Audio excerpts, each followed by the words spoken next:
Les grands titres de l'actualité de ce mercredi 22 février. Et j'étais, justement, avant qu'on nous cède l'antenne, en train de jaser avec notre journaliste José Soucy. Bon matin. Bon matin, Michel. Que l'essence est à 1,55 $ ce matin à 9h14 de ce 22 février. On a encore baissé de 2 cents. Et là, je dois te mentionner, mon ami José, que c'est Irving qui a emboîté le pas. Oh. Et après ça, Esso, qui est autrefois était le dépanneur Yves Gagné. Et ici, l'Ultramar, sur coin Chemin des Poiriers et... Boulevard Taché. Quoi, Chemin des Poiriers? Boulevard Taché. Ben oui, ça va pas bien. Je partais pour dire Boulevard Fizette. Là. Moi, t'es où, là? Je suis retourné à Sorel, voilà. Alors, t'avais parlé de la rue de la Fontaine à Rivière-du-Loup également, le coup parti.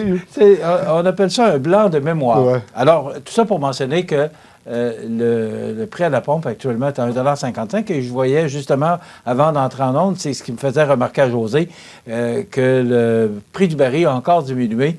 Hier, avec tout ce qui s'est passé au niveau des déclarations là, du Kremlin et également M. Biden qui était en Pologne, eh bien, aussi, on parle d'augmentation des taux d'intérêt aux États-Unis. Alors, tout ça a fait que la bourse hier a considérablement diminué. Alors, c'est à suivre, mais on est dans une incertitude politique, et c'est le cas de le dire, et aussi une incertitude économique. Mais il y a une certitude à Montmagny, c'est qu'il y a une entreprise qui va très bien, et je leur lève mon chapeau. C'est Marquis qui a annoncé hier l'acquisition d'une nouvelle...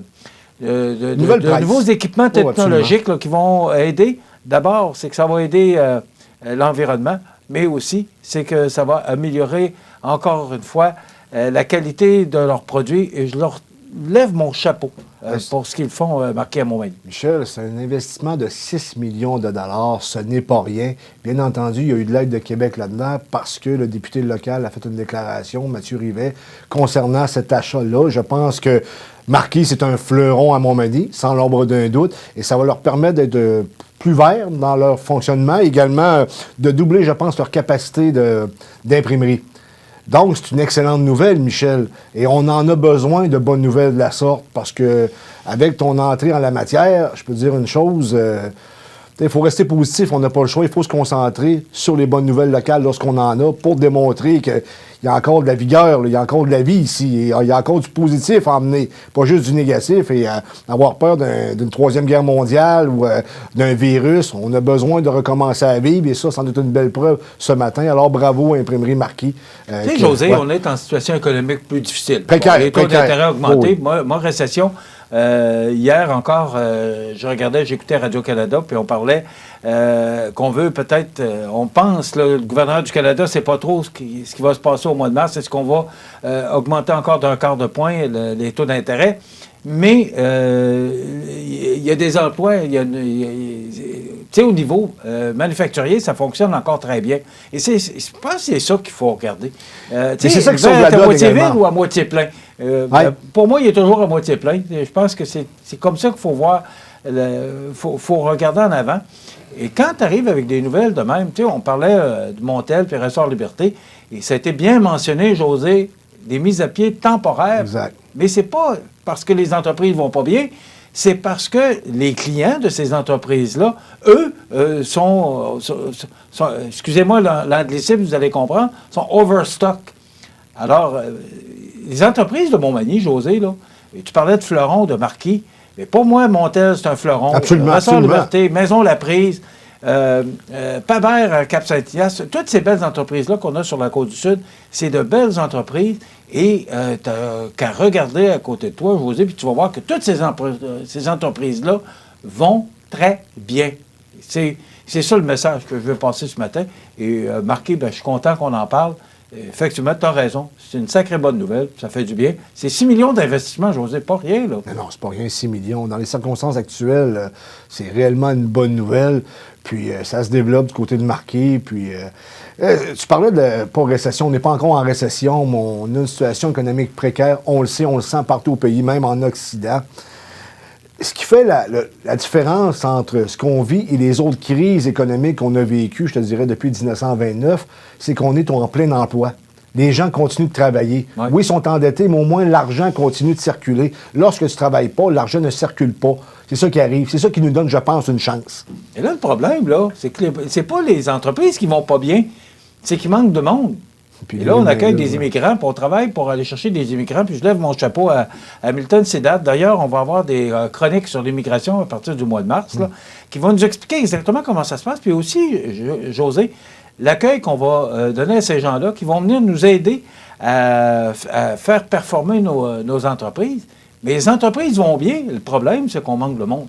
Il est là, le problème. Mais l'important pour l'immigration dans la région, est-ce que tu dis c'est vrai? Par contre, il faut bien les intégrer. Il faut que ces gens-là apprennent le français. On ne peut pas juste parler en anglais et espagnol, mettons, ici. Oui, entre eux autres, ces gens-là, souvent, parce que c'est des gens d'Amérique du Sud qui vont parler espagnol, mais c'est d'une importance capitale d'apprendre le français. Je veux dire, la terre d'accueil, ici, on parle français. Pour les immigrants, la moindre des choses, c'est qu'ils apprennent le français. Tandis que lorsqu'ils sont à Montréal, ils ne sont pas obligés d'apprendre le français. On connaît la problématique. José, j'en ai entendu une bonne hier de Gérald Filion à Radio-Canada. Je t'écoute. On parlait d'économie, c'est parce qu'il y a d'autres sujets, là, on veut parler de Bernard Généreux, mais est-ce que il y a un des facteurs, pas le seul, là, mais un des facteurs qui fait augmenter l'inflation, et veux-tu savoir c'est lequel? Quand on imprime de l'argent? La hausse des taux d'intérêt. Ben ouais. Alors, la Banque du Canada augmente les taux d'intérêt, et ça, ben, ça contribue, comme le prix de l'essence, tout ça, mais ça contribue très fortement à augmenter l'inflation. Alors, tu sais, c'est comme un chien qui court après sa queue, là, c'est que on veut augmenter les taux d'intérêt, faire baisser l'inflation, mais les taux d'intérêt font augmenter l'inflation. Mais là, est-ce que c'est la bonne façon de faire? Parce qu'on va parler de Bernard Généreux. Tu sais que Bernard Généreux est en entrevue hier. Tu as fait une bonne entrevue avec, puis il a sorti quelques bonnes informations, sincèrement. Je pense que vous méritez d'en entendre parler de nouveau. Pourquoi? Parce que, selon le directeur du budget à Ottawa, je me souviens pas du terme exact, mais sur les 500 millions qu'on a imprimés pendant la COVID-19, il y a au moins 200 millions qui n'étaient pas en lien avec la crise covidienne, avec la pandémie. Ça a été où, cet argent-là? Quand on parle d'inflation, le fait que le gouvernement canadien a imprimé de l'argent de la sorte pour faire face à la crise covidienne, on peut comprendre, mais là, il y a un 200 millions de plus qui a été imprimé. Et ça contribue fortement à la hausse de l'inflation. José, je sais que tu as regardé l'entrevue que j'ai réalisée hier avec Absolument. Bernard. Et moi, ce que j'apprécie de cet homme-là, c'est sa franchise, c'est son franc-parler. Hier, il a dit qu'au Canada, on était cassé, là. C'est vrai, parce que c'est mon texte par ailleurs, mais c'est vrai. On doit 1000 milliards. Et là, j'ai hâte, et lui aussi a hâte, de voir le prochain budget pour voir qu'est-ce que le gouvernement Trudeau va apporter pour essayer de corriger le tir, pour essayer de diminuer la dette. Mais juste, et il en parlait, on parlait de taux d'intérêt il y a quelques instants, mais les taux d'intérêt, là, toi et moi, sur nos prêts de toutes sortes, on paye et on subit cette hausse du taux d'intérêt. Mais la dette aussi, au fédéral, au provincial. Alors, as-tu pensé que 1000 milliards, avec une augmentation de 4 et quelques là, depuis quelques mois, as-tu pensé ce qu'on paye juste en intérêt pour rembourser la dette de 1000 milliards? Et ça, je n'ai pas parlé du provincial. Non, puis du municipal, puis de nos finances personnelles. Mais en même temps, comme Bernard Généreux disait, l'inflation, lorsqu'il y a une hausse du taux directeur et une hausse de toutes sortes de prix, il y a plus de taxes qui sont perçues également. Et l'argent rentre abondamment du côté du fédéral. Et ça serait peut-être le temps qu'on équilibre la situation.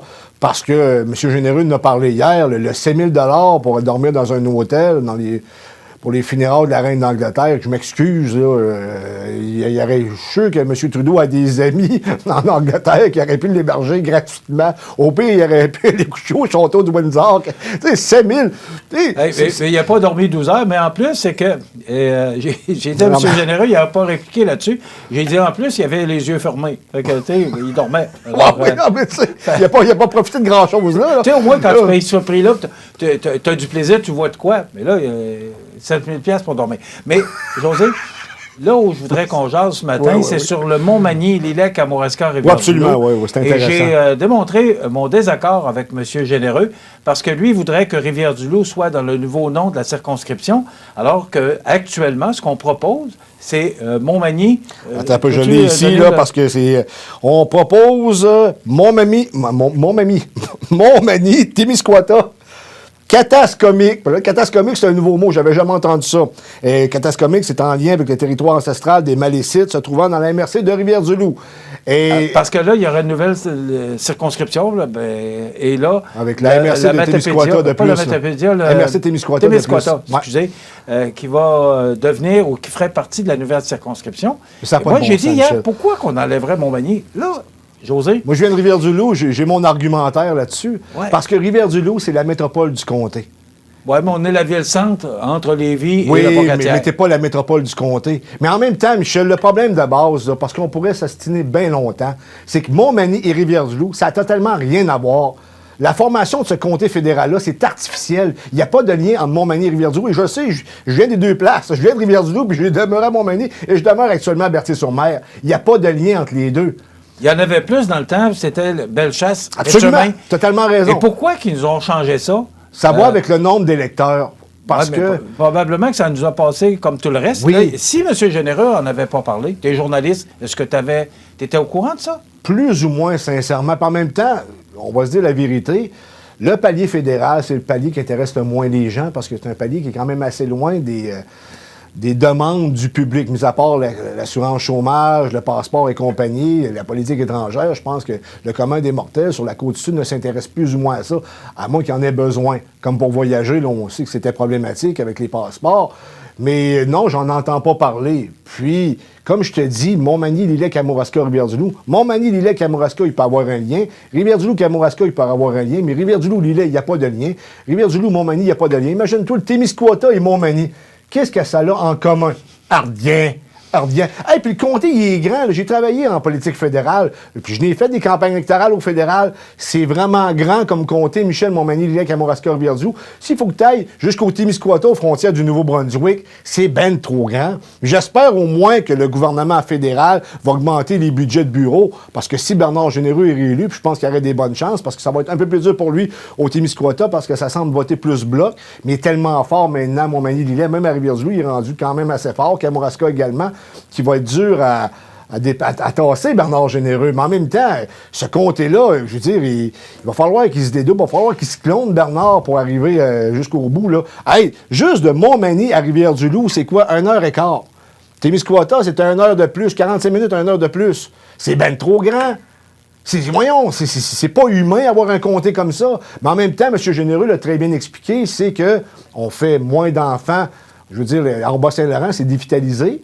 Je veux dire, il n'y a pas d'augmentation marquée de la population, voire même des baisses, de sorte qu'à Montréal, il y a beaucoup d'immigration. Donc, on est obligé d'ajouter un comté à Montréal et d'en enlever un au bas du fleuve. Et là, on est rendu où on va être ultérieurement, sous peu, lorsque les changements vont être accomplis, 3 députés uniquement pour le Bas-Saint-Laurent au fédéral.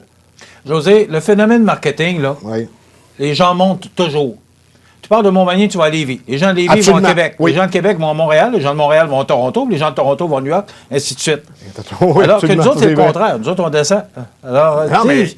moi, je trouve que ça ne se tient pas debout. Puis, il semblerait que M. Généreux n'ait pas le choix. Aussi, on n'a pas entendu M. Blanchette qui va perdre un comté. Oui, on l'a entendu.